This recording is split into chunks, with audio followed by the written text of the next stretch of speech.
আবল তাবল। রাইটার মরিয়াম ডিপটি। পর্ব 21 থেকে 32। ইফা বলল, বান্ধবী বিয়ের রাতে আর কি কি করলি সেটা বল।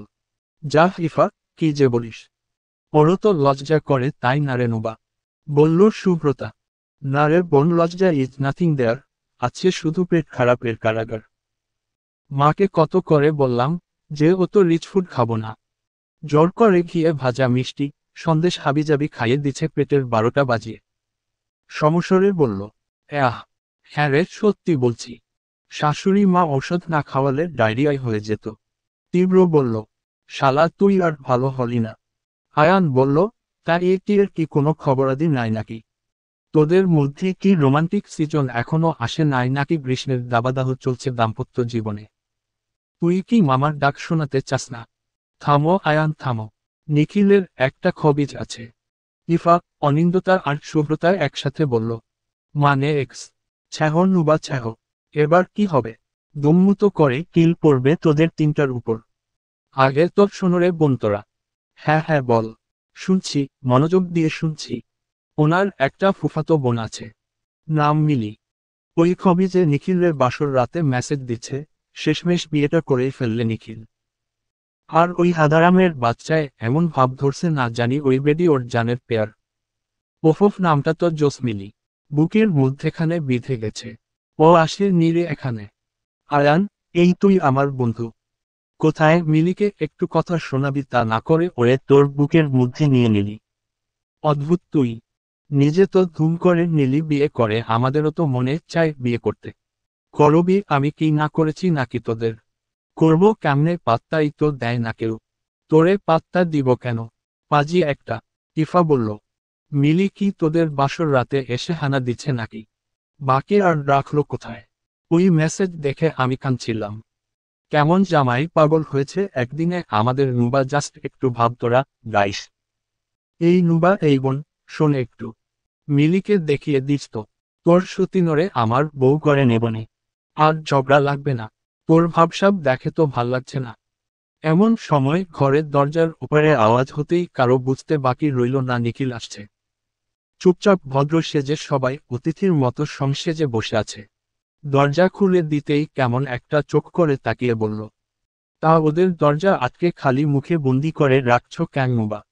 আচ্ছা আপনি বসুন ওদের সাথে, আমি ওদের ব্যবস্থা করছি। তার দরকার নেই। এই তোমরা সবাই খেতে আসো। বাধ্যগত অতিথিদের মতো ওদের খেতে চলে যাওয়া দেখে অবাক হয়ে রইলাম। কি ভালো আর ভদ্র। আহ, এদের এত ভদ্রতা একটু আগেও কোথায় ছিল সে যাকে। তবদা খেয়ে 2 মিনিট দাঁড়িয়ে থাকার পর উনি বলল, কি ব্যাপার, ওভাবে কি ভাবছেন? কিছু না। খাবেন চলুন। না না, এখন আর খাবো না। এখন খেলে সেদিনের মতো হোটেলে নেমে যদি ইস্তেঞ্জা। না না, কিছু না। আমি বাসায় যে খাবো। কি বলতে গিয়ে থেমে গেলেন। ও কিছু না, ভুলে যান। বেখেয়ালিতে সব বলে দিলাম। আহ, কি ভাববে এবার? শুনুন বলছি কি, আসুন খেয়ে নেবেন। ওরকম হলেও খারাপ দেখায় না আপনাকে। ও তো মেকআপের মাঝেও গালগুলো কেমন লাল হয়ে গেছিল। তার মানে আপনি সব বুঝেছেন সেদিন? তা নয় তো কি। দুজনের সম্মান জড়িয়ে থাকায় সেদিন বাঁচিয়ে দিয়েছি। কি খারাপ আপনি? হা হা হা। খেতে যাবে নাকি? না বললাম তো খাবো না। আপনি গিয়ে খেয়ে নেন। পেছনে থেকে কোলে তুলে নিয়ে ভরা মানুষের সামনে দিয়ে ধ্যান ধ্যান করে কেমন খাবারের রুমে নিয়ে গেলেন। এই মুহূর্তে লজ্জায় শ্রমের রাগে মাথা কাটা যাচ্ছে। আমার জীবনে সত্যি সত্যি শান্তির মা উধাও হয়ে গেছে। চশমা নেই এটা উনার কি খেয়াল করা উচিত হয়নি? সবার সামনে দিয়ে কোলে করে নিয়ে তো আসো। এখন খাবো কি তার চোখ দিয়ে? ঝাপসা চোখে কি আর খাওয়া যায়? বাধ্যগত মেয়ের মতো চুপচাপ বসে আছি। একবার কানের কাছে এসে ফিসফিস করে বলল, ভালোয় ভালোয় আসলেই পারতে। বলেছিলাম না, আমার নিজের এই লজ্জা শরম কমাতে হবে। ফর্মালিটি মেইনটেইনের জন্যই কিছু বলতে পারিনি। মনে মনে বলতে তো আর সমস্যা নেই। মনে মনে বললাম, খাইস্টা ব্যাডা, আমার চশমাটা এনে দে। না হলে খাবো কি আমার মাথা আর মুন্ডু। পাশ থেকে এক মেয়ে বলে উঠল, আদিক্ষেতা দেখে বাঁচি না। কোলে করে আনা লাগে নাকি এত বড় বুইরা মায়ারে? লজ্জা শরম কি উঠে গেল দুনিয়া থেকে? মন চাচ্ছিল ঠাস করে ওরে একটা চড় মারি। আরে আনছে, তোর সমস্যা কি? তুই ও বিয়া কর। তোর জামাই কোলে না তুললে শিখাইয়া দিতাম যে ওরে কোলে তুইলা আয়না খাওয়াইয়া দেও তো জামাই। চোখে ঝাপসা দেখার কারণে বেঁচে গেল।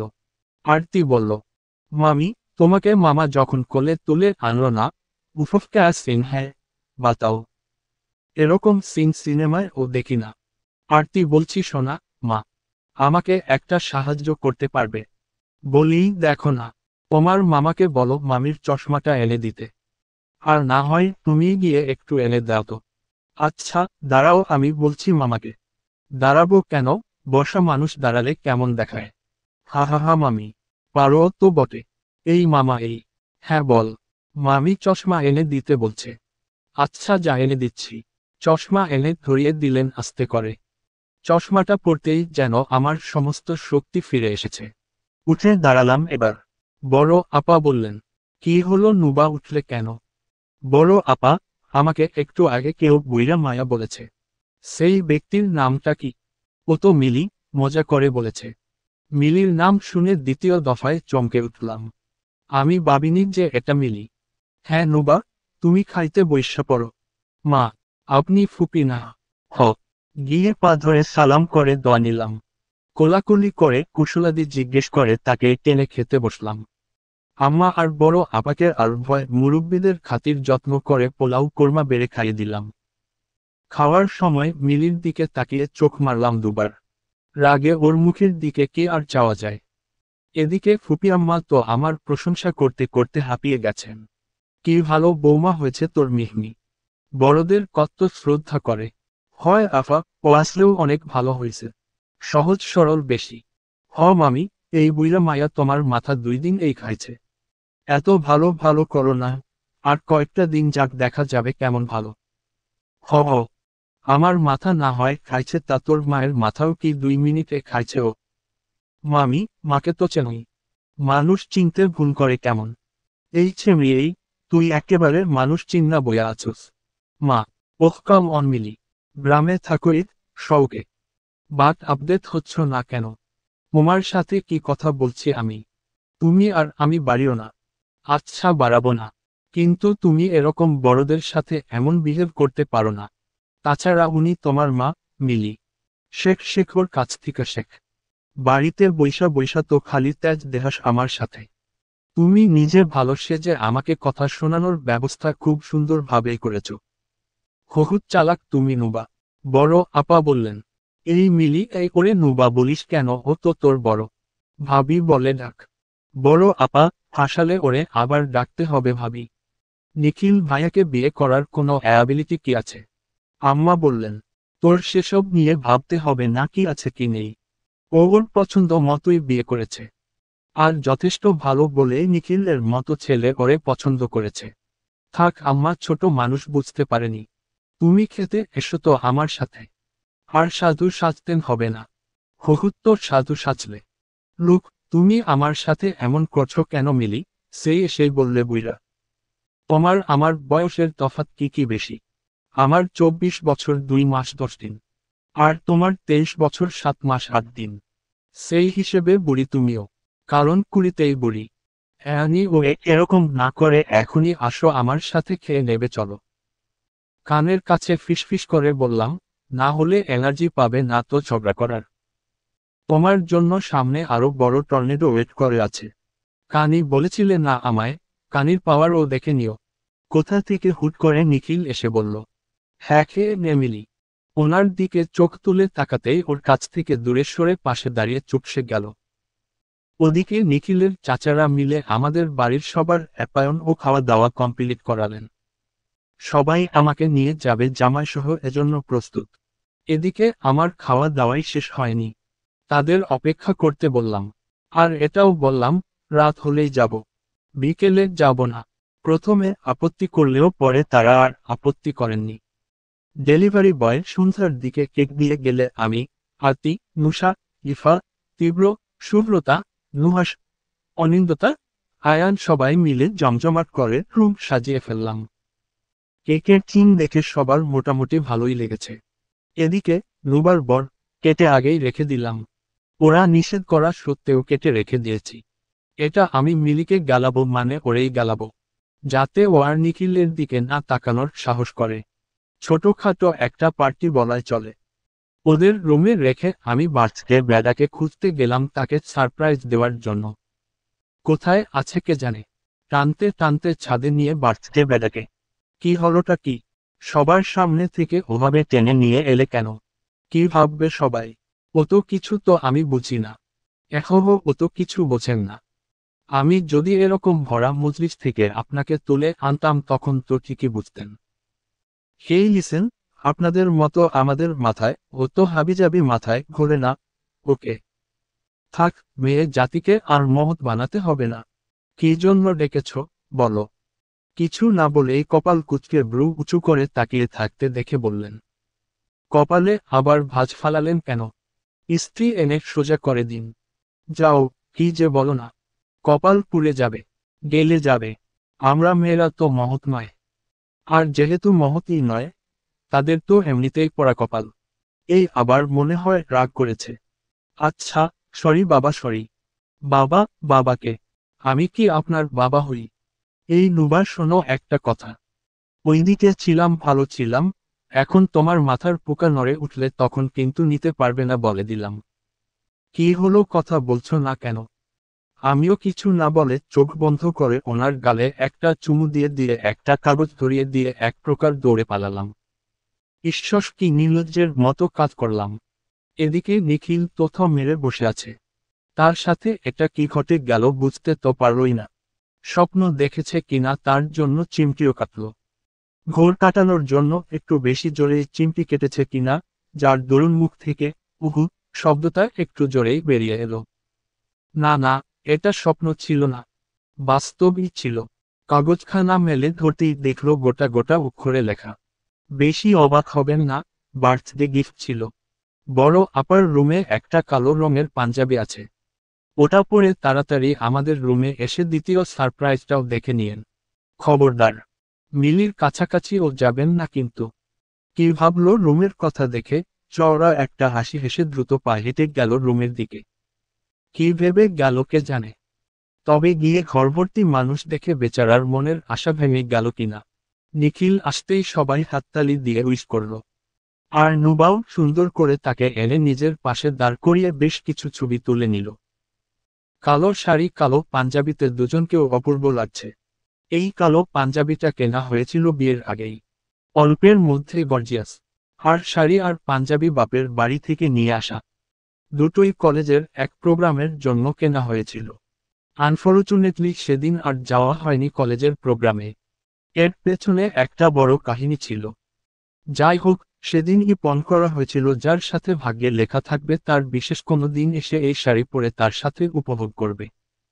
কেক কাটার সময় অবাক হয়ে যায় কাটা কেক দেখে। এমন সময় নুসার বলল, দুলাভাই, ক্লাইম্যাক্স হহুত বাকি আছে। অবাক হবেন না, আমার বোনটা অনেক বুদ্ধিমতী কিনা। যাই হোক, কেক কেটে সবার আগে নিখিল তার মাকে খাইয়ে দিল। এরপর আমার দিকে কেক আনতে বললাম। না না, এটা খাবো না। আমি তোমার নামটা খাবো। আমি আমার বরের নামটা খাবো। এই কথা শুনে সবাই হাসতে হাসতে শেষ।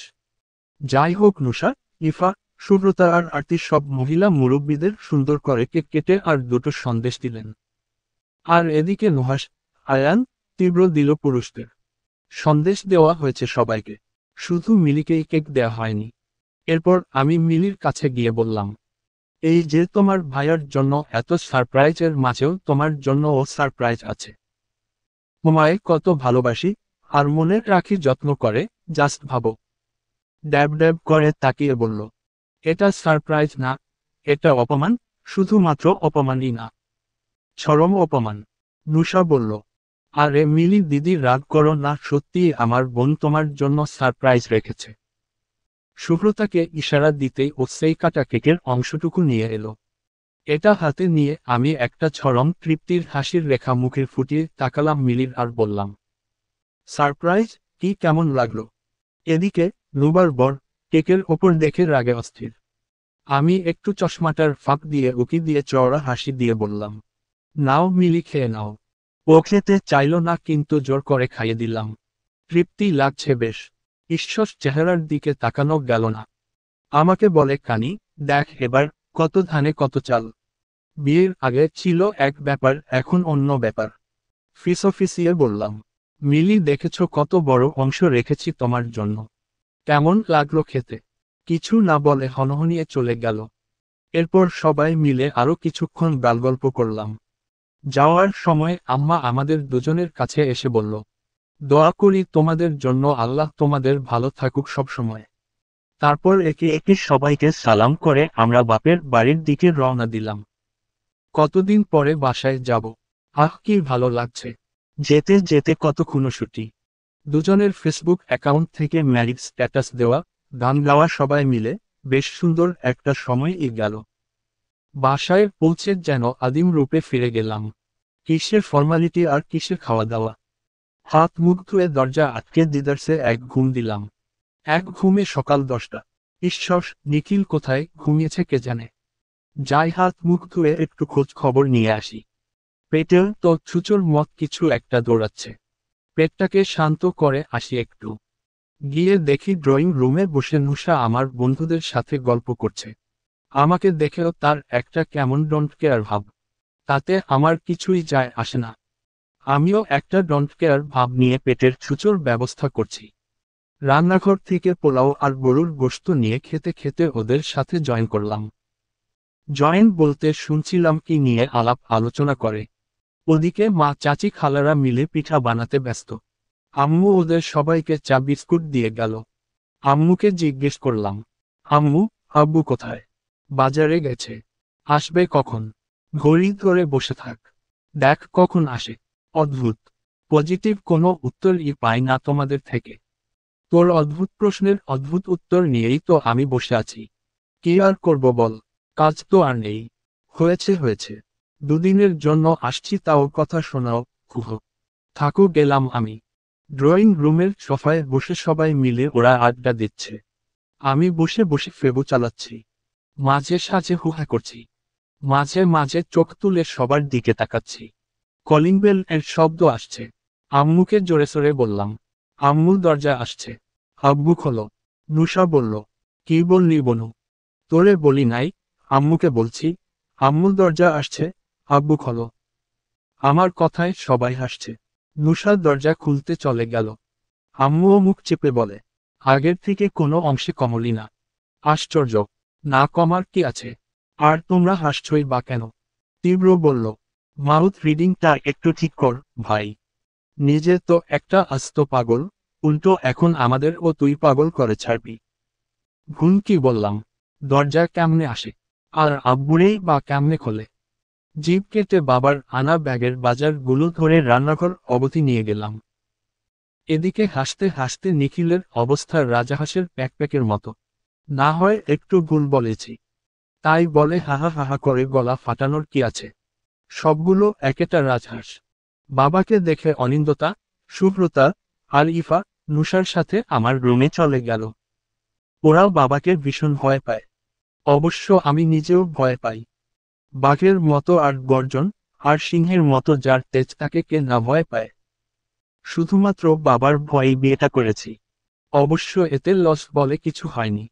বাবাকে বললাম, কেমন আছেন আব্বু? কাল রাতে তো কথা হয়নি। হ্যাঁ রে মা, আছি ভালোই। তুই কেমন আছিস? হ্যাঁ হ্যাঁ, আমিও মোটামুটি ভালোই আছি। তা জামাই বাবা, ও কোথায়?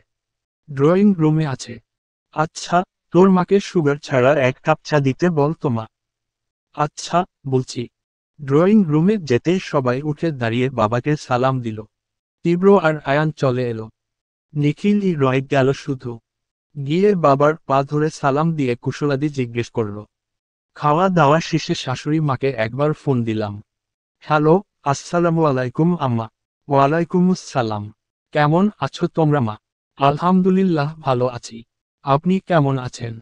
এই আছি। সকালে খাওয়া দাওয়া হয়েছে? হ্যাঁ আম্মা, আপনি খেয়েছেন? হ। বড় আপা কেমন আছেন? আম্মা আরতিকে পাঠিয়ে দিন নুহাসের সাথে। ওদের ভীষণ মিস করেছি। না মা, ওরা চইল্লা যাইবে আইসব। বাসায় ওর শাশুড়ি একা। আবার আইসব পরে। ওহ, আর ফুপি, মিলি, তারা কেমন আছেন? তোমার ফুপি আম্মা ভালোই আছে। কিন্তু মিলি চইল্লা গেছে গা। গেল কেন? কইল তো জ্বর আসবে আসবে ভাব, কি আবহাওয়া মানায় নাই বলে। ও আইজকা আসবা কখন? বিকেলের দিকে রওনা দিব। আচ্ছা, সাবধানে আইসো। আচ্ছা আম্মা, রাখছি। ভালোমন্দ জিজ্ঞেস করে অনেকক্ষণ সময় কাটালো। উফ কি যে ভালো লাগছে। এক ডজেই মিলিয়ে চিন। ও কিনা আবার আমাকেও দেখে নেবে। হাস্যকর। সকালের খাবার খেয়ে সবাই রেস্ট নিলেও আমি অনিন্দতা, ইফা আর শুভ্রতা মিলে ছাদে চলে গেলাম। গল্প করতে করতে হঠাৎ সেই আদিব মাহমুদ নামটি উঠে এলো। আদিব মাহমুদ আমার হাই স্কুল জীবনের বন্ধু। ওর সাথে যাওয়া আসা, চলাফেরা, ওঠা বসা সবটা একসাথে হতো। এমনকি পড়তাম ওর সাথে। ওর খুশিতেই যেন আমার খুশি, আর আমার খুশিতেই যেন ওর খুশি। সেই ক্লাস 6-এ থাকতে ভালো স্টুডেন্ট হওয়ার সুবাদে পরিচয়, এবং সেখানে থেকে বন্ধুত্ব। ক্লাস 9-এ উঠে ও একদিন আমায় প্রপোজ করেছিল। সেদিন ওর সাথে ভীষণ ওভাররিয়েক্ট করেছিলাম। প্রায় 3 মাস কথা বলিনি। এরপর সবকিছু আবার স্বাভাবিক হয়ে গেল। কিন্তু আমার মন ওর প্রতি দুর্বল হয়ে গেল। সেদিন ওর প্রপোজ রিজেক্ট না করলে আজ হয়তো নিখিলের জায়গায় ও থাকত। আমি ভীষণ অকওয়ার্ড টাইপের ছিলাম। কখনোই ওর কাছে দুর্বলতা প্রকাশ করিনি, বা ওকে কখনো বুঝতেও দিইনি যে ওকে আমি ভালোবেসেছি, ভীষণভাবে ভালোবেসে ফেলেছি। কলেজে ওঠার পর থেকে তীব্র, আয়ান, অনিন্দতা, ইফা আর শুভ্রতার সাথে আমাদের দুজনের পরিচয়, এবং আমরা 7 জন একটা সার্কেলে পড়ে যাই। কিন্তু আদিব ততদিনে আমাকে শুধুমাত্র বন্ধুই ভাবত। এর বেশি কিছু না। বেশি কিছু ভাবার আর সুযোগ পায়নি ও। কিন্তু আমি ওকে নিয়ে অনেক দূর ভেবে ফেলেছিলাম। ওর সাথে একসাথে রিকশায় আসা যাওয়া, বিকেলবেলা লেকের পাড়ে ঘুরতে যাওয়া, কিংবা সিঁড়ি পাহাড়ে উঠে একসাথে চানাচুর খাওয়া, সেই হাই স্কুলের বিখ্যাত মুড়ি বানানো, বা লেকের পাড়ের ফুচকা খাওয়া, নয়তো আনারস বা পেয়ারা বানানো খাওয়া। বেশিরভাগ সময় বিকেলে ও আর আমি হুটহাট বেরিয়ে পড়তাম। ওরা সবাই খুব কমই থাকত। আরও অনেক মুহূর্ত ছিল। কলেজে ফার্স্ট ইয়ার অবধি ঠিকঠাক ছিল। আস্তে আস্তে ও আমাদের সাথে টাইম স্পেন্ড করা কমিয়ে দিয়েছে। বন্ধুদের সাথে একসাথে সময় ও দিত কম। ভেবেছি হয়তো পড়ার চাপে এমন করেছে। ও যে নতুন প্রেমে পড়েছে সেটা আমরা বন্ধুমহলের কেউই জানতাম না। ও আমাদের কখনো জানায় নি। ওর সময় কম দেওয়াতে আমি ভীষণ কষ্ট পেতাম, কিন্তু কখনোই প্রকাশ করিনি। সে যাই হোক, কলেজের সেকেন্ড ইয়ারে উঠার পর আমাদের কলেজের একটা প্রোগ্রাম ছিল। সেদিনই খুব শখ করে ওর জন্য একটা কালো রঙের পাঞ্জাবি আর নিজের জন্য একটা কালো রঙের শাড়ি কিনেছিলাম। ভেবেছিলাম কালো পাঞ্জাবি দিয়ে ওকে প্রপোজ করে শোরুমে নিয়ে ঘুরি, জুতো আর প্যান্ট কিনে দিয়ে পারফেক্ট ভাবে দুজনেই সেই সিঁড়ি পাহাড়টায় বসে বাদাম আর চানাচুর চিবুতে চিবুতে পরবর্তী পদক্ষেপ নিয়ে আলোচনা করব ওর কাঁধে মাথা রেখে। সেদিন প্রোগ্রামে গিয়ে আমাকে অবাক করে দিয়ে আদিব সেদিন এক মেয়ের সাথে পরিচয় করিয়ে দিল আমাদের সাথে, যাকে কিনা ও ভালোবাসে। সেদিন কোনো কথা না বলে ফর্মালিটি মেইনটেইন করে ইফাকে নিয়ে বাসায় এসে পড়েছি। সেদিন প্রচুর কেঁদেছিলাম। দাঁতে দাঁত চেপে সহ্য করেছি। 2 দিন ঘর থেকে বেরোয়নি। আমাদের 7 জনের সার্কেল কেমন করে 6 জনের হয়ে গেল।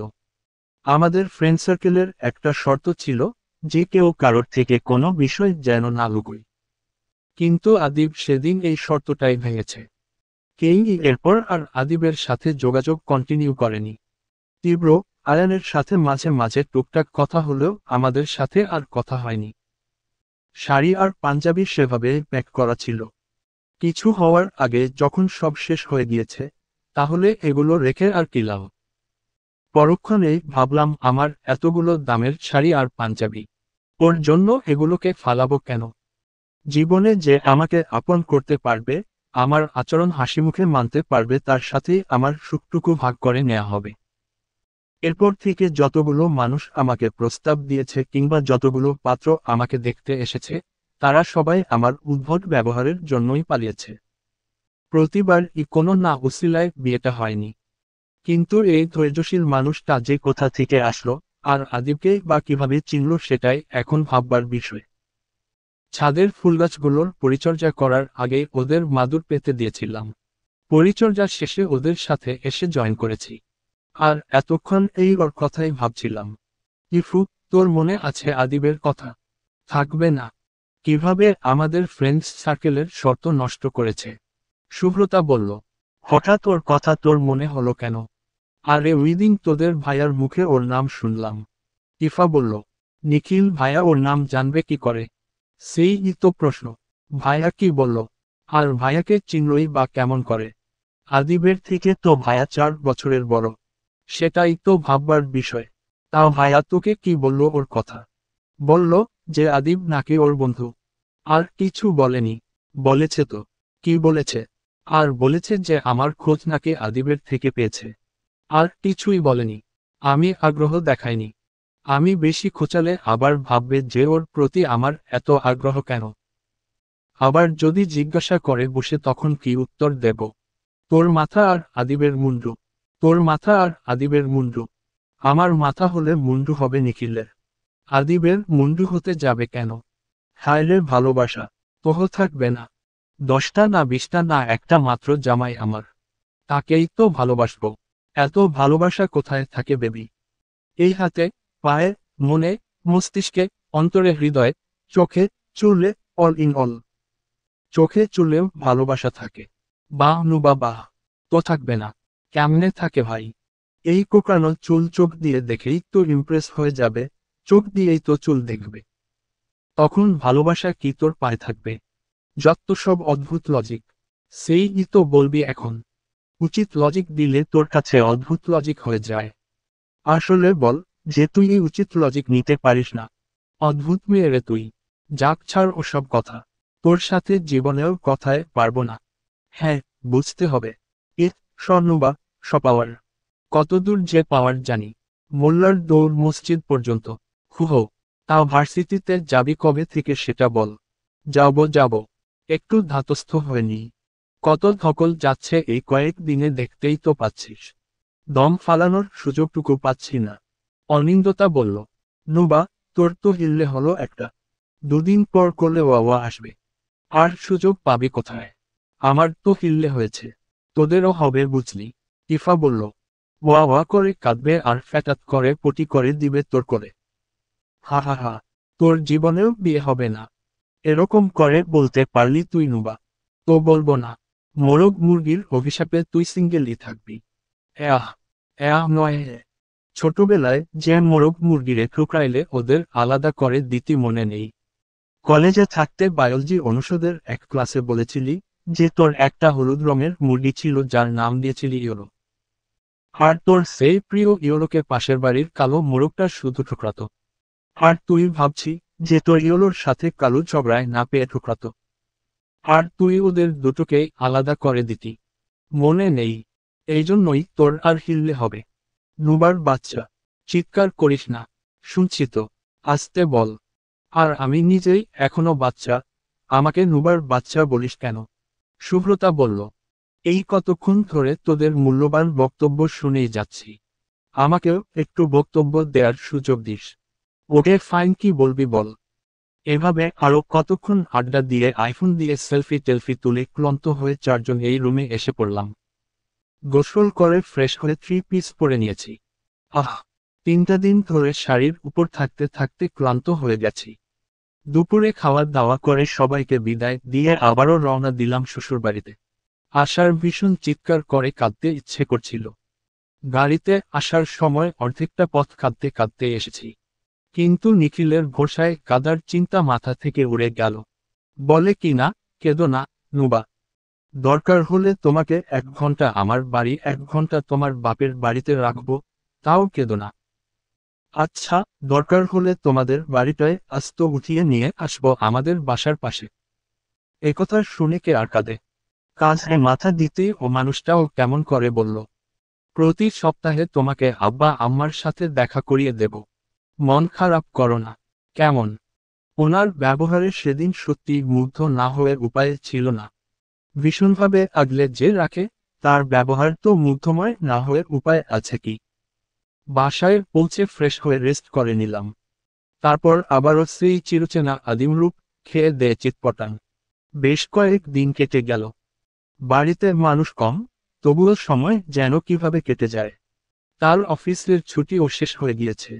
এখন রোজ অফিসে যেতে হয়। আমি শুধু ভাবি এত বড় বাড়িটায় আম্মা কিভাবে একা একা থাকতো। এসব গল্পের সময় আম্মা বলতো বেশিরভাগ সময় ইনুহাস আর আরতি এখানে থেকেছে। বড় আপা প্রায়ই এসে থাকে, কিন্তু ছোট আপা বাহিরের দেশে থাকায় এখানে আর আসা হয় না। আরিফাও মাঝে মাঝে এসে তার সাথে থাকতো, সময় কাটাতো। আরিফার কথা উঠতেই আমার বড় আপার বলা কথাগুলো গড়গড় করে মনে পড়ে গেল। হঠাৎ একদিন জিজ্ঞেস করে বসলাম যে এই আরিফার কথা। আম্মা, বড় আপা ওই দিন আরিফার কথা বলেছিল। আসল কাহিনীটা কি? আরিফা তো তোমার দেওরের বড় বউ, নিবিড়ের বউ। হ্যাঁ, এ তো জানি, কিন্তু ও এখানে থাকে কেন? ওর তো নিবিড় ভাইয়ের সাথেই থাকার কথা। থাকতে কি আর চায়নি? আবার শুনে নিতে বলেছিল আপনার কাছ থেকে। আসলে হয়েছিল কি, যাতে শ্বশুর আব্বাও মারা গেলেন। বড্ড উশৃঙ্খল পোলাটা। এই আমার নিখিল ওরে মেলা কষ্ট কইরা বড় করছি। তোমার শ্বশুরের সাথে যখন আমার বিয়ে হয়, তখন তার ছোট একটা চাকরি আছিল, স্কুলের মাস্টার। এই যে বিল্ডিং তখন কিচ্ছুই আছাল না। কথোপকথন চলার সময় ফোন একটা দিল নিখিল। সব শোনা গেল ভেস্তে।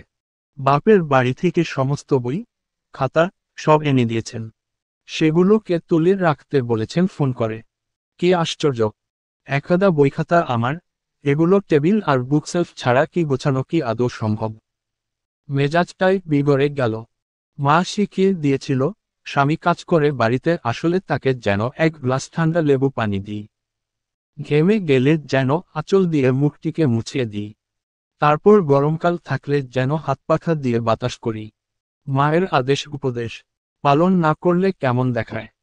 আঁচল তো আর নেই আমার কাছে, গামছা নয় তো ওর না। হ্যালেবু পানি খেতে দিয়ে গামছা দিয়ে ঘষে ঘষে ঘাম মুছতে গেলেই বলল, আহ, করছো কি? চামড়া চিলে যাবে যে। ছিঁড়বে কেন? কি আশ্চর্য! এই তোমার হয়েছে কি? কি আর হবে? বেশি বুদ্ধিমান বেডা কপালে জুটলে যা হয় আর কি। আমি আবার কি করলাম? কি করেছেন? বড়মুখ করে তা আবার জিজ্ঞেস করছেন। আরে বলোই না। এই যে সব বই খাতা বস্তা ভরে এনেছেন, এনেই খালাস, রাখবো কোথায় এগুলো? এজন্যই মাথা খারাপ হয়েছে। এই একদম মাথা খারাপ বলবেন না। দোষ করেছেন স্বীকার তো করুন। অস্বীকার তো করিনি। আচ্ছা শোনো, কালকে তাহলে রেডিমেড টেবিল আর বুকশেলফ কিনে এনো। আমি একা পারবো না। বললেই পারো আমার সাথে একটু বেরোতে চাও। যাবই না কিন্তু।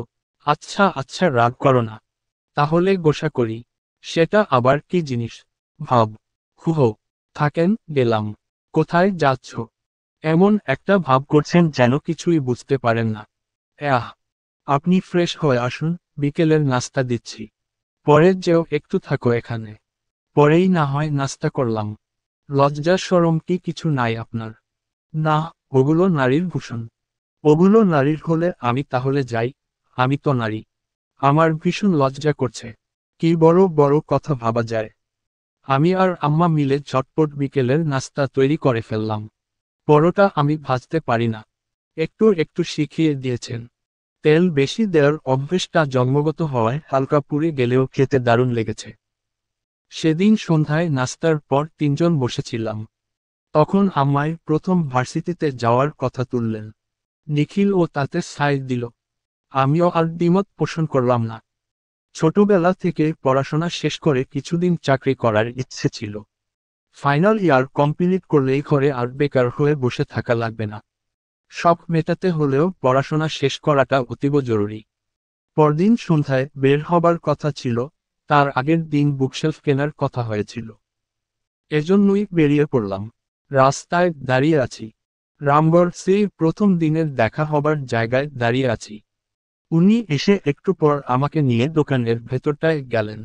পছন্দ মতো বুকশেলফ নিয়ে নিলাম। ওটা দোকানে রেখে আমাকে নিয়ে হাঁটতে লাগলেন। কি ব্যাপার? কোথায় যাচ্ছেন? তোমার না ফুচকা খেতে অনেক ভালো লাগে? তাই ফুচকা? ওরে, কত কিছু মনে থাকে। কি কিউট! আজ তাহলে ম্যাডামের মনে হলো যে তার ইয়েটা কিউট। হুহো। উনি আর কথা বাড়ালেন না। আমিও চশমার ফ্রেম ঠিক করে হাঁটতে লাগলাম ওনার সাথে সাথে। ডান হাত কেমন তালুবন্দি করে রেখেছেন ছোট বাচ্চাদের মতো, যেন আমি হারিয়ে যাব। ফুচকার দোকানে গিয়ে যার পর নেই অবাক হলাম। যাকে বলে একদম সারপ্রাইজড হয়ে গেলাম।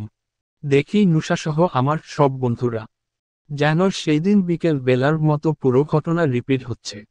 আজ শুধু আমাদের মাঝখানে অতিরিক্ত উনি, যে কিনা অনেক সহজে আমার বন্ধুদের সাথে মিশে গেলেন। তীব্র আর আয়ান ওর সাথে হ্যান্ডশেক করে কুশল বিনিময় করে একে একে নুষাসহ শুভ্রতা ইফা অনিন্দতাকে জিজ্ঞাসাবাদ করল যে সবার কি অবস্থা, কেমন আছে। আমরা সবাই ফুচকা খেতে খেতে নানা রকম গল্প করতে লাগলাম। মাঝে ছোট একটা ভাবনার উদয় হলো যে মানুষটা আমার পছন্দ অপছন্দের কত খোঁজখবর রাখে, অথচ তার পছন্দ অপছন্দ নিয়ে আমার কোনো মাথা ব্যথা নেই। নিজের ভেতর কেমন একটা লাগলো।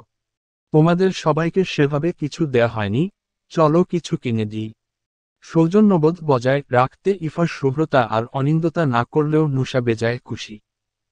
এরপর সবাই মিলে শপিং করে রেস্টুরেন্টে নিয়ে অলমোস্ট রাতের খাবারও সেরে নিলাম। ওদের বিদায় দিয়ে বুকশেলফ নিয়ে চলে এলাম।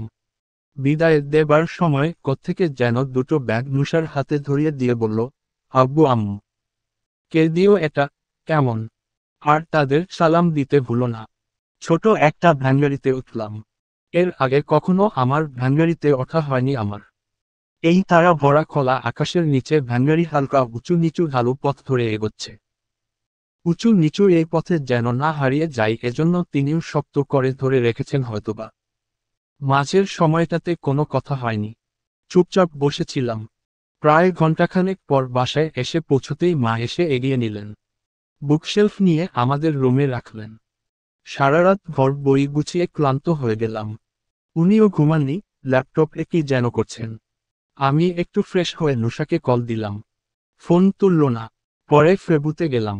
আমাদের যে গ্রুপটা, ওটাতে মেসেজ দিলাম, তোরা কেউ আছিস?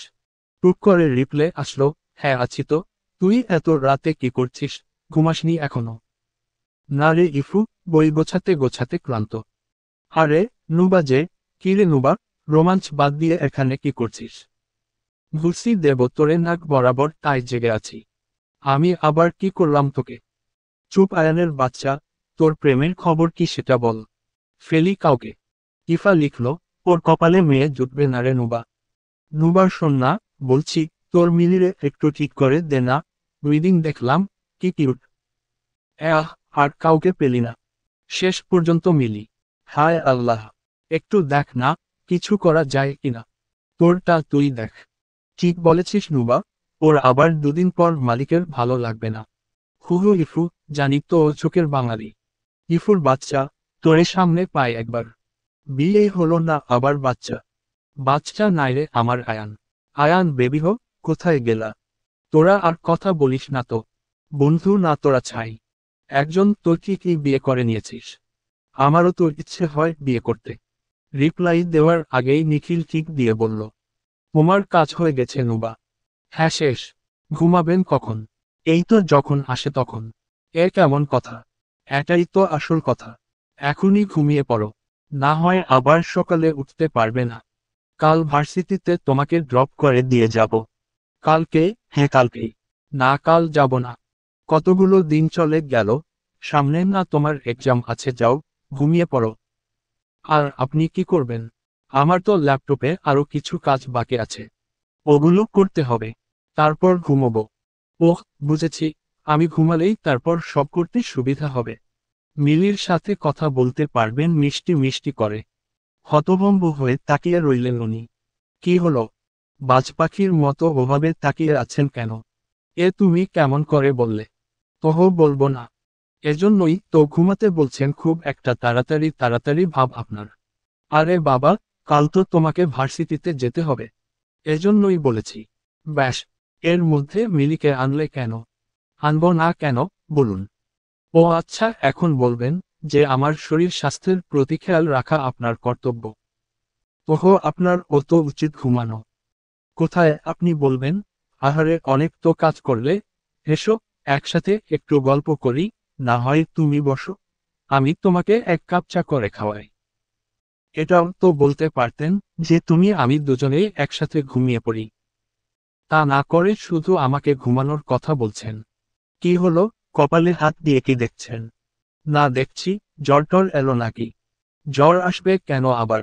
ওই মিলি যেভাবে এলো তোমার মুখে হুট করে। আবার মিলি, উফ অসহ্যজনক। হঠাৎ করে হলো কি তোমার? না মানে একসাথে ঘুমাতে চাচ্ছ? কাল ও তো আলাদা শুলে। আজ আবার হলোটা কি তোমার? আবার একসাথে গল্প করার কোথাও ভাবছ? মনে কি চলছে তোমার? হ্যাঁ, ডাল মে কুচ কালা হ্যাঁ। ডাল টাল কালো করে এত অবাক হওয়ার কিছু নেই। আমিও একটা মানুষ। আমারও তো। তা মানুষের মনটা কি গলে গেল নাকি? কেমন যেন গ্রিন সিগন্যালের ইঙ্গিত। কি ব্যাপার হ্যাঁ? একদম দেব ধরে। আমি শুধুই গল্প করার কথা ভেবেছি। না তুমি চাইলে আরো অনেক কিছুই হবে। তোমার আম্মাজানেরা ও দাদু নানু হতে পারবে। আর পটপট করলে লঙ্কা বাটা মুখে বেটে দিব। সারা রাত জেগে থাকবেন আপনি। আর তুমি রিল্যাক্সে ঘুমোবো। এমন অবস্থায় কেউ আর কোথাও বলতে পারবে না। নিশ্চিত। লঙ্কা কেন তুমি চাইলে আমিও দিতে পারো। তাতেই আমার ঘুম হারাম হয়ে যাবে। পচা বেডা।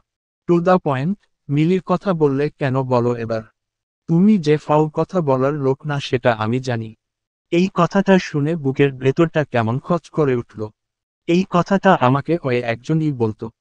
আদিব, ওর কথাই ছিল, ফাউ কথা বলার লোক আমি নই। হয়তো খাপে খাপ মিলে গেছে। তখন ওনার ফোন টেবিলে ছিল।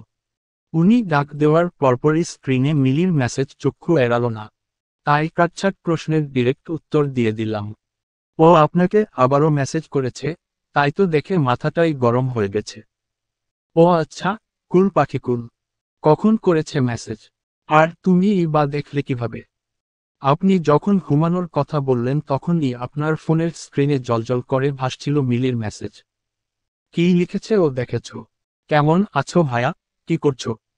আচ্ছা, এত নিউ কাপলকে এই কোয়েশ্চেন কোন বরাদ্দে করে ও? অ্যাডভান্স, প্রচুর অ্যাডভান্স। চশমা চোখের পাওয়ারই আলাদা। ওর নম্বরটা আমাকে দিন তো। দিতে হবে না, আমি নিয়ে নিচ্ছি। ফোন থেকে নম্বর নেয়া শেষ হলে উঠে দাঁড়াতে গেলেই হাত ধরে আবার বসিয়ে দিলেন। ছাদে যাবে নুবা? আজ রজনীগন্ধা ফুল ফুটবে মনে হয়। কলিগুলো বড় হয়ে এসেছে। চলো দেখি নাইট কুইনদের কি অবস্থা। ভূতে ধরবে না? ভূত আসবে কোত্থেকে? আমি জানি, দিম্মা বলেছিল মধ্যরাতে বিশেষ করে রাত 12টার পর ভূতেরা আকাশে বাতাসে উড়ে বেড়ায়। কোনো মানুষ দেখলেই ঘাড় মটকে রক্ত খায়। ওরে বাবা, কি ভয়ঙ্কর! এই মেয়ের দেখি আবার ভূতের ভয়ও আছে। যার কর্মকাণ্ড দেখলে কিনা স্বয়ং ভূতের রাজাও চেয়ার ছেড়ে ধুম করে পড়ে যাবে, তার আবার করে ভূতের ভয়। চলো তো। না থাক। তার চেয়ে চলুন আমরাই ঘুমিয়ে পড়ি। Good night. Okay good night. সকালবেলা তাড়াহুড়ো যেন আজ দুজনেরই।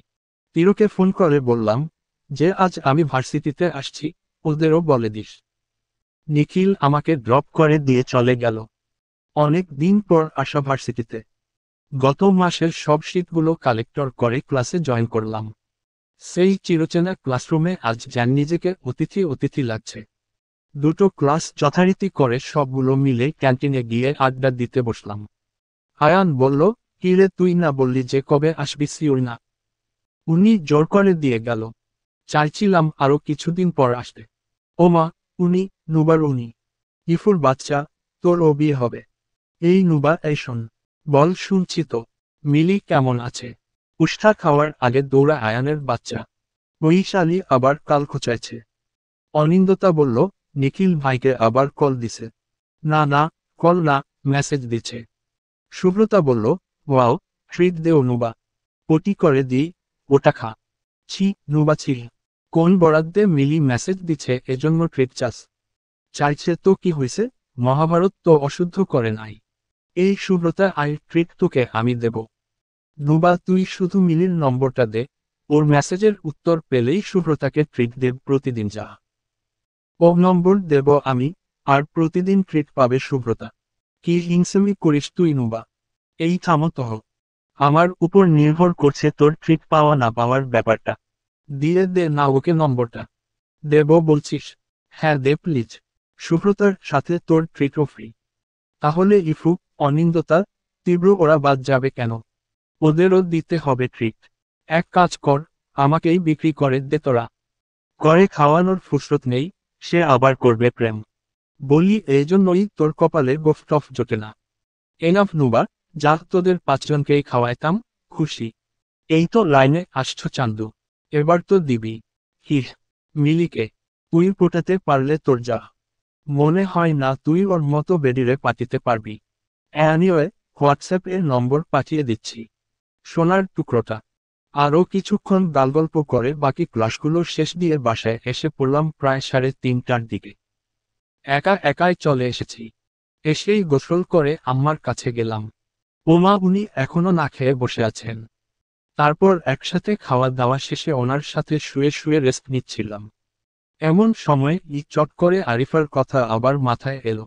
এদিকে চোখে দুই যুগের ঘুম একত্রে আসছে। তবুও ঘুম চাপা দিয়ে জিজ্ঞাসা করলাম আরিফার কথা। ওর কথা জিজ্ঞেস করলেই আম্মার মুখখানা কেমন চকচক করে।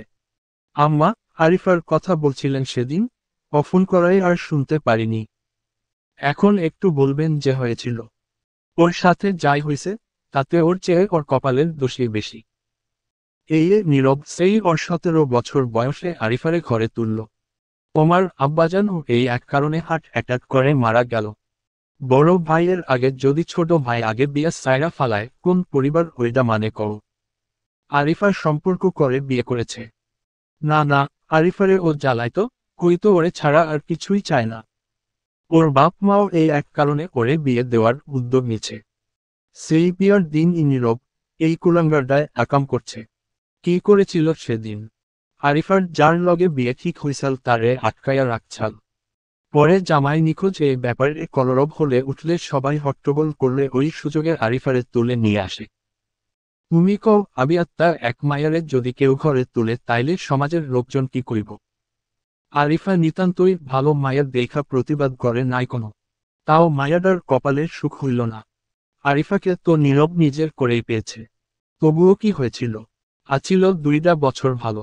পরে আবার সে লাউসে কদু বলসঙ্গের পাল্লায় পড়ে পোলা একখান জন্ম দিয়ে গেছে গা ঘরের বউ রায়কা। ওইদিন আত্মা মায়াডারে ঘরে তোলার পর সে আগের ছেমরার লগে বিয়ে ভাঙ্গা গেছে। সমাজের লোকজন আর চেয়ারম্যান মিল্লা ওর সাথে নীরবের বিয়া পড়াইয়া দিছে। নীরবের ছেলেও আছে। হ, কি নাম? নিহান। আচ্ছা আম্মা, আরিফাকে ডেকে পাঠান। আসতে বলেন একটু। আইব না? কত করে কইলাম বিয়েতে আসতে, আইলো না। আচ্ছা আপনি ওর অ্যাড্রেসটা দিন, আমি ওকে গিয়ে নিয়ে আসব। সে নিয়ব। আম্মা শোনেন। হ্যাঁ কও। আম্মা, আপনি নীরবকে ফোন করে বলেন যে যদি ও ওখান থেকে ফেরত না আসে তাহলে ও যতটুকু সম্পত্তি পাবে সবটুকুই নিহানের নামে লিখে দিবেন। ও আর কোনো সম্পত্তি পাবে না। এই হুমকি ওরে কি দেই নাই মনে করেছ? তাও আসে নাই। এত বড় শয়তানও, কুলাঙ্গার একটা। এখন কি অবস্থা নীরবের জানেন? ওর সাথে যোগাযোগ বন্ধ। 2 বছরে কথা কই নাই। তোমার ছোট আফায় ফোন দিয়া কইসাল নিখিলের বিয়ার কথা, তাও তো আসে নাই।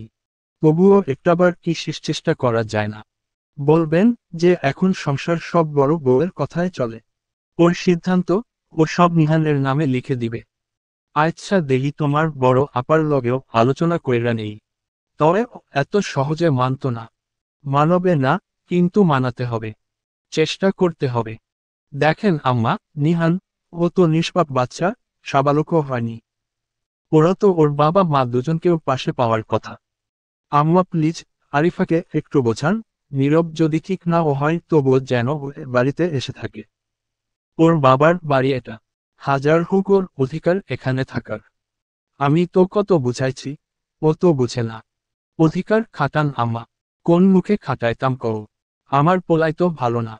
আম্মা আপনি আমার সাথে যাবেন আরিফাদের বাসায়। নিহান আমাদের বংশের ছেলে। ওর পরিচয় তো ঢেকে রাখা সম্ভব না। তুমি আসলেই অনেক লক্ষ্মী মাইয়া। প্রথম দেখায় সেদিন যা কাণ্ড ঘটাইছিলা, তোমার মামা এখনো হাসে ফোন দিয়া। আমার নাম কেমনে জিগাইছিলা মনে আছে? দূর আম্মা, শরম দিয়ে না। হা হা হা, ইলিশ মাছ কিন্তু আমারও মেলা পছন্দ। বুঝলা, এই এক কারণে তোমারে আমার বেশি ভালো লাগছাল। ভালো কথা মনে করছেন আম্মা, আপনার ছেলে কিন্তু ইলিশ মাছ চিংড়ি মাছ কিছুই আনে নাই। ওর আইজকা খবর আছে। দুজনে মিলে আজ ওনার বিচার করব। এখনো আপনি বলাও। কি এ বলেন না আম্মা? ও তো কিছু বুঝি না। আমার একখান নাতনি চাই। নাতির শখ মিটছে। এবার একটা মায়ের দরকার বংশে। ধুর আম্মা, এসব বলবেন না। ধুর, এত ধুর ধুর করো কেন? আহ, ভার্সিটিতে কেমন কাটলো দিন? মোটামুটি ভালোই। পরীক্ষা কবে তোমার? আরো 2 মাস আছে সময়। বেশি সময় ও তো নাই। এই মাসে তো বিয়া বিয়া কইরা কিছুই পড়া হয় নাই। শোনো, এখন সব চিন্তা বাদ দিয়া মন দিয়া পড়ো বুঝছো। নিহারে বাড়িতে আমি অনুমি, আরিফারে সহ আনুম। তুমি কি কি কইছ? যাই হোক, এখন মনোযোগ দিয়ে পড়ো। বড় আর ছোট মায়ের লগে আলাপ আলোচনা কইরা দেখি, ওরা কি কো। আচ্ছা, আম্মা, শোনেন। কও। ছোট আপনারে দেশে আসতে বললাম ওই দিন। বলল বছরখানেক পর আসবে। ওনাকে এইবার ডিসেম্বরে আসতে বলেন। ওর কথা বাদ দিও। ওরে আমি কত কইলাম, বিয়েতে আইতে। আইলো না। আমার ছোট মায়াও তোত্তারা, চোখ পোলার তো ঘাড়ের রোগ একটা ছিড়াই। পেরা নাই চিল, মাম্মা, আমি নীরবের ঘাড়ের রোগ সোজা করে দিবনে। আমাকে তো ও চেনে না। হো হো, তোমারে ভালো চেনে তো মিলি। আহ, আপনি জানেন। ওরে যেভাবে কেক খাওয়াইলা, মায়াডা আর রইল না। রাগ করে চলেই গেছে। থাক মা, ওর কথা বলবেন না। আচ্ছা, সন্ধ্যা হয়ে আসলো। তুমি বসো, আমি গাছগুলোতে পানি দিয়ে আসি। আচ্ছা। রাত 8টা বাজে। হাত মুখ ধুয়ে সেই সন্ধ্যায় বসেছিলাম পড়তে। অনেক দিনের পড়া জমা হয়েছে। একটু একটু করে সব নোট করতে হচ্ছে। জীবনে সবচেয়ে বিরক্তিকর একটা কাজ হচ্ছে নোট করা। পরিষ্কার পরিচ্ছন্ন করে লিখতে লিখতে হাত ব্যথা হয়ে যায়। তবুও এই অপছন্দনীয় কাজের জন্য প্রশংসিত হয়েছি বারংবার। সেই হাই স্কুল থেকে সব সময় স্যাররা আমার নোট করার ধরন খুব পছন্দ করতেন। বাহবাও দিতেন। এই সময়ে অফিস থেকে এসে সোজা রুমে ঢুকলেন। এই 1 মাসে ওনাকে এত বিমর্ষ কখনো দেখিনি। ঘর্মাক্ত শরীর থেকে যেন গরমের ভাব বেরোচ্ছে, মনে হচ্ছে রাশিয়া ইউক্রেনের যুদ্ধ করে ঘরে ফিরেছেন। মুখের দিকে তাকানো যাচ্ছে না। কি হলো, অবস্থা কেন আজ আমার? কথা বলো না তো নুবা, তাড়াতাড়ি হাতার বোতাম খুলে দেও তো। কিছু তো একটা হয়েছে। তড়িঘড়ি করে বোতাম খুলে দিলাম। শার্টটাকে বিছানার উপর রেখে কোনোভাবে লুঙ্গি পরে দৌড়ে বাথরুমে। কি আশ্চর্য! সেই রাতের মতো কি আজ ওনারও ভীষণ বেগ পেয়েছে নাকি? মুচকি এসে রান্নাঘর থেকে শরবত তৈরি করে নিয়ে এলাম। ঘণ্টাখানেক হলো, এখনো ওয়াশরুম থেকে বেরোচ্ছেন না। হলো কি এর? মাথায় ও তো কিছুই আসছে না। ওয়াশরুমের দরজায় করাঘাত করলাম। ভেতর থেকে আওয়াজ এলো, গামছাটা দেবে? না দেব না। এ আবার কেমন কথা? এটাই কথা। গামছা পরে রোজ রোজ অভদ্রের মতো বেরোনো চলবে না। এই নিন, লুঙ্গি আর জামা। এগুলো পরে বেরোবেন। আচ্ছা, আগে লুঙ্গি পরে নিই। জামাটা ধরে রাখো। জামা নিয়ে দাঁড়িয়ে আছি, কিন্তু উনি খালি লুঙ্গি পরে বেরিয়ে এলেন। আচ্ছা, অসভ্য লোক তো আপনি। আবার কি করলাম? না, এই রোজ রোজ খালি গায়ে বের হওয়ার মানে তো আমি বুঝি না। তাও তো তুমি আমার উপর ক্রাশ খাও না। হেই, লিসেন, আপনি আমার মনের ভেতরে গিয়ে দেখে এসেছেন যে ক্রাশ খায়নি। তার মানে বলছো, আমাকে ভালো লাগে তোমার? ভালো না লাগলে ও তো আর চেঞ্জ করা যাবে না। নুবা, হুহো, কেন বলো না তুমি আমায় বোঝো না? হ্যাঁ বুঝেছি, মাথা মুছে দিতে বলবেন। আর বনিতা করতে হবে না। দিন। লক্ষ্মী বউ। মাথা মোছা শেষ করতেই হাত ধরে ফেললেন। কি হলো, হাত ছাড়ুন, গামছা মেলে দিয়ে আসি। পরে দিও। কি আশ্চর্য! মিনিটে মিনিটে এত আশ্চর্য হবার কিছু নেই। বলছি শোনো না। হ্যাঁ বলেন, শুনছি তো। আমার চোখের দিকে একটুখানি তাকাও। না, আমার শরম লাগে। ধুর, শরম কিসের? নিজের মানুষের কাছে আবার কিসের শরম? পিটপিট করে চোখের দিকে তাকালাম। ঈশ্বর, কি লজ্জা! কি দেখতে পাচ্ছ? চোখ। ধুর, আনরোমান্টিক কোথাকার। কোথায় বলবে সাহিত্যপ্রেমীদের মতো যে ওই চোখে শুধু একরাশ মুগ্ধতা দেখতে পাচ্ছি? তা না, আমার চোখে উনি আমার চোখই দেখতে পাচ্ছেন। অদ্ভুত। আরে আরে, রাগ করছেন কেন? না না, রাগ কেন করব? মোটেই রাগ করিনি। সত্যি বলছেন তো? আর সত্যি আর মিথ্যে? আমি কি তবে ভুল উত্তর দিলাম? না না, 100-তে 200 পাওয়ার উত্তর দিয়েছ। আচ্ছা ঠিক আছে তাহলে। যাই তাহলে। কোথায় যাবে এই রাতে? পাশের বাড়ির রহিম মিয়ার কাছে। কি বললে তুমি? তো কি বলবোটা কি? হ্যাঁ। অদ্ভুত প্রশ্ন। চড়ছ কেন? তাহলে কি ঘাস কাটবো? ও হ্যাঁ হ্যাঁ, কাটো তাহলে। আমিও বেরোই। কোথায় যাবেন? গরু কিনতে। শোনেন শোনেন, ঘরে এমনিতেই নিখিল নামক একটা গরু আছে। আর গরু কিনে আমাকে প্যারা দিবেন না। তাহলে ঘরের গরুর জন্য একটা গাভী কিনে আনি। সরো দেখি বাহিরে যাব। যেথায় যাবার যান, শরবত খেয়ে তবে বেরোন। আচ্ছা লোক তো তুমি। আবার কি করলাম? কোথায় তুমি আমাকে আটকাবে? বলবে যে না জনাব, কোথাও যাবেন না আপনি। আপনার আপনার চোখে চোখ না, অনেক ভালোবাসা দেখতে পাচ্ছি। না তা না করে সে আমাকে শরবত খেয়ে বাহিরে যেতে বলছে। আর কি আপনি আপনি বলো হ্যাঁ, তুমি করে বললে কি হয়? শাসাচ্ছেন, তা শাসান, মনে রাখবেন, কয়েকদিন ধরে আমি একটু শান্তশিষ্ট হয়ে আছি, এর মানে এই না বিয়ের রং গায়ে লেগেছে বলে চুপচাপ হয়ে গেছি। আমি পাগলামো শুরু করলে কিন্তু পার পাবেন না। এহো, ভাবখানা দেখো একটু। কে দেখবে? তুমি নিজেই দেখো। সে পরে দেখব। শরবত খেয়ে উদ্ধার করেন একটু আমাকে। ঢক ঢক করে পুরো 1 মিনিটে সবটা খেয়ে ধপ করে বিছানায় বসলেন উনি। পাশে এসে আমিও বসলাম। সত্যি সত্যি এবার ওনার চোখের দিকে তাকালাম। অপূর্ব লাগছে। পুরো ভদ্রলোক। চোখ দুটো আসলেই মায়াবী। ঘুমন্ত অবস্থায় বহুবার খেয়াল করলেও জাগ্রত অবস্থায় তাকাতে আমার ভীষণ লজ্জা করে। এতক্ষণ ধরে তর্কাতর্কি করে সেই ঠিকই তাকালাম। চুলগুলো এলোমেলো হয়ে আছে। ড্রেসিং টেবিল থেকে ছোট চিরুনিটা এনে ওনার সামনে দাঁড়িয়ে চুলগুলোকে আঁচড়ে দিচ্ছি। চুটি করে উনিও বসে আছেন। মাথার চুলগুলোতে হাত বুলিয়ে দিতে দিতে জিজ্ঞেস করলাম, এসেই হন্তদন্ত হয়ে ওয়াশরুমে যেতে দেখেনি এর আগে? কাহিনী কি? প্রশ্নের উত্তর দেওয়ার প্রয়োজন বোধে করছেন না বোধ হয়। তাই চুপ করে মেঝের দিকে একদৃষ্টিতে তাকিয়ে আছেন। থুতনি ধরে উঁচু করতেই চোখে চোখ পড়ল। ব্রু নাচিয়ে জিজ্ঞাসা করলাম, কি হলো? কথা বলছেন না কেন? জ্বর পেয়েছিল বুঝি? উনি কথা না বললেও কোত্থেকে এক টিকটিকি ঠিকটিক করে উঠল। ওই দেখুন, দেখুন আপনার জবাব টিকটিকি দিয়ে দিয়েছে। তা ছাড়ুন। বলছি ওয়াশরুমে যাওয়ার পর জল শান্তি পেয়েছেন? কি বলেন? এবার উনি হেসেই দিলেন। বেগের ব্যাপারটা খুব ভালোই বোঝো দেখি। সে আর বলতে। আপনি যদি আমার সমস্যা বুঝতে পারেন, আমারও তো উচিত আপনার প্রবলেমগুলোকে বোঝা। অর্ধাঙ্গিনী হিসেবে এত আমার পরম দায়িত্ব। অর্ধাঙ্গিনীদের যে আরো পরম পরম দায়িত্ব থাকে সে জানো। চশমাটা চোখে দিয়ে বললাম, সব জানি। অ্যানিও এর ডাইনিংয়ে আসুন। আজ আপনার বিচার হবে। আম্মা বলে দিয়েছেন। আবার কিসের বিচার? আমার ইলিশ মাছ কোথায়? কোথায় আবার পদ্মায়? পদ্মা নদীতে সাঁতার কাটছে। আপনাকে পদ্মা নদীতে টুপুস করে ফেলে দেওয়া উচিত। ডাইনিংয়ে আম্মা এসে বসে আছেন। আমি করার ধরে টানতে টানতে নিয়ে এলাম। আম্মা মৃদু হাসছে দেখে। আম্মা, এই নিন, ধরে এনেছি আপনার ছেলেকে। এবার বিচার করেন। এই তোরে যে ও প্রথম দিনই বলল যে ইলিশ মাছ ও পছন্দ করে। সেটা তোকে খাওয়াতেই হবে। আজ মাস হয়ে গেল। ইলিশ মাছ কোথায় ওর? মা, তোমার ও শর্ট টাইম মেমোরি লস হয়েছে। মাছ তো এনেছি শ্বশুরবাড়িতে যাওয়ার আগে। ভুলে গেলে? ভাবিস কেমন করে সেগুলো এখনো আছে?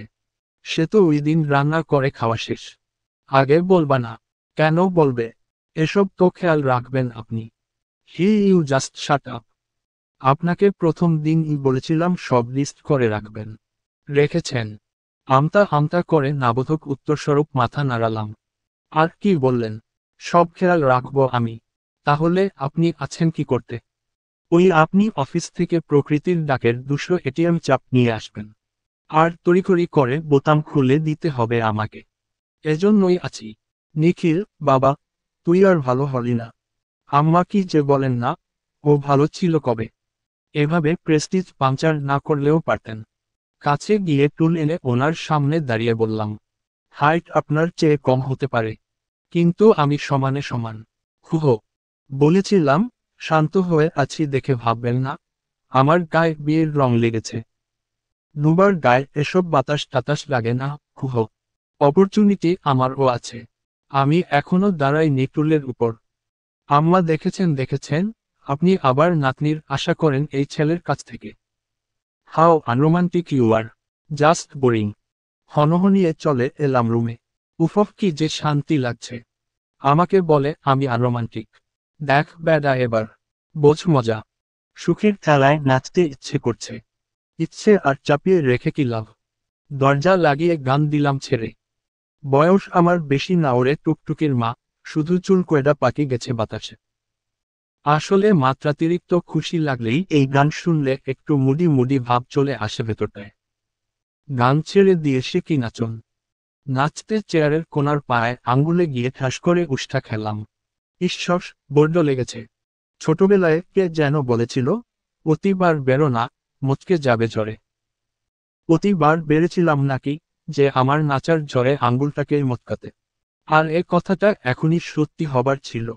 উফ্ফ, বুঝলাম না। জানালা দিয়ে উকি দিয়ে হাসতে হাসতে নিখিল বলল, উফ্ফ, disgusting ma'am. Just boring. How unromantic you are. তাই না মিসেস মুবা? চলবে।